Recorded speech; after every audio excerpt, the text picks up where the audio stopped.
L'actrice qui a tourné 3 Fantomas avec Louis de Funès évoque la star, l'admiration qu'elle avait pour lui mais aussi la guerre qui opposait le roi du rire à son partenaire Jean Marais. On l'avait conviée, sans trop y croire. Et elle est venue. Mylène de Mongeau nous a rendu visite dans les locaux de Telstar FR, à Montrouge, pour parler de sa carrière et notamment du souvenir attendri qu'elle conserve du film Fantomas, diffusé mardi 13 novembre 2018 sur TFX. Plus précisément de celui qui incarnait l'inoubliable commissaire Juve, Louis de Funès. Quand elle évoque l'image qu'elle avait de l'acteur, pas encore vedette à l'époque du premier volet de la trilogie, Mylène de Mongeau confesse, à l'époque, déjà, j'avais une passion pour de Funès. Je l'avais découvert dans Les Branquignoles, la troupe fondée par l'acteur Robert Derry dans laquelle Louis de Funès débuta sur scène, note de la rédaction. Je l'avais remarqué dans La Traversée de Paris où je le trouvais absolument extraordinaire. Au théâtre, dans La Grosse Valse, il jouait le vilain douanier et quand il partait au ciel, à la fin, il vous faisait pleurer. Fantomas contre Juve. Et de Funès contre Jean Marais.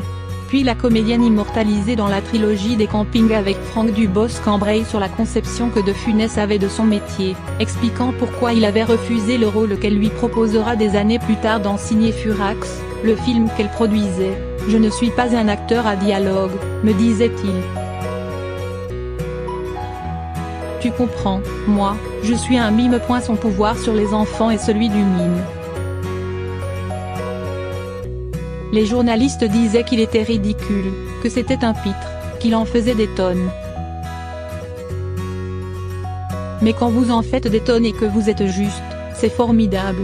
Ce n'est un secret pour personne, les rapports entre Jean Marais et Louis de Funès furent loin d'être excellents sur les Fantomas, clivage qui ne s'arrangera pas d'épisode en épisode.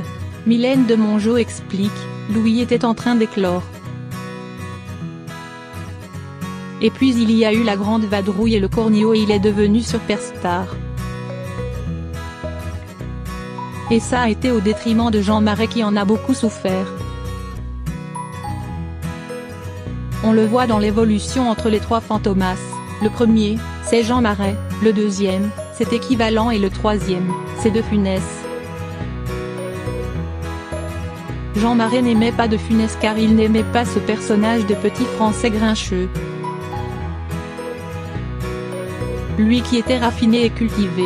Mais en fait, il ne comprenait pas du tout de Funès qui était un Espagnol, catholique, intelligent, raffiné, précis, travailleur, sensible. L'homme de Funès n'a pas grand-chose à voir avec le personnage qu'il a créé. Fantomas chez les Russes. Enfin, quant à la possibilité qu'il y ait un 4e Fantomas, Mylène de Mongeau avoue qu'il y avait dans les tuyaux un Fantomas à Moscou. Le premier épisode à lui seul attirera 60 millions de spectateurs en URSS, note de la rédaction. Mais comme de Funès était devenu une superstar, il était très cher. Jean Marais en voulait tout autant et moi aussi, j'avais augmenté mes tarifs.